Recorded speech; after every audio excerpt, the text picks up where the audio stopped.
Dr. Romano, that looks like some more circular motion. Hi, I'd like to go over a question with you today on circular motion. Let's have a look.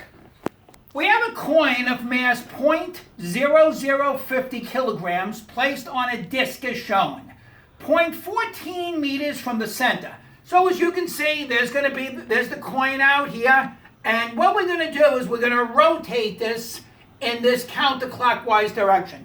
Now, the coin does not slip while making a revolution in 1.5 seconds. So you can sort of envision this sort of like a disc and you got a coin going around and around. First thing, I want to draw the vectors for the instantaneous acceleration and the linear velocity at the point shown, which is right here. Well, the acceleration is easy enough. Acceleration, just like the centripetal force, is center-seeking. So it will be a vector to the left. How about the linear velocity? Well, velocity is tangent to the motion direction. So it's spinning this way, so all you would do is draw a tangent line, meaning it's touching at one point, and that would be the vector going up. And that's all there is to it. That was an easy question. Part B, find the linear speed of the coin.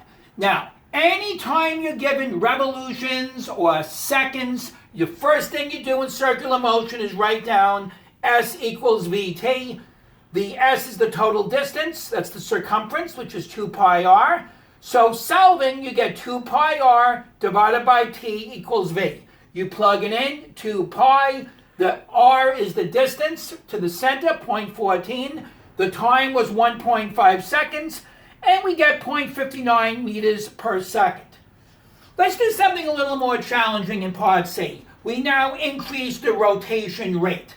Well, obviously, what's going to eventually happen? It goes so fast, the coin is going to slip. But what I want to know is, what would be the speed before it slips?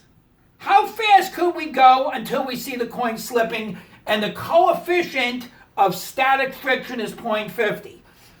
The trick to this problem is ask yourself, why doesn't it slip? Well, it doesn't slip because the centripetal force is balanced by the force of friction.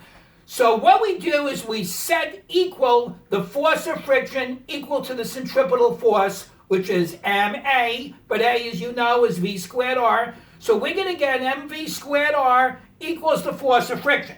Now, force of friction by definition is also equal to mg mu, and that's the trick. We're going to set mv squared r equal to mg mu. Notice the mass of the coin canceled. We didn't need it. So it gives me v squared over r equals g mu, and there you got it. You just plug in the numbers and solve for v. V equals 0.83 meters per second. You would see that the coin slips. And there you have it. That's the way you would do a problem like that. That gives you a good idea of the type of questions and probably the maximum level of difficulty you're going to see on the OAT exam. Thank you, Dr. Romano. I really like these physics problems. Thanks for doing them. I'm heading over to get some donuts and coffee. Can I bring you some back? No, good day to you. Bye-bye. Thank you, Dr. Romano. Wow, that's a great problem. Circular motion. Good day to you, sir.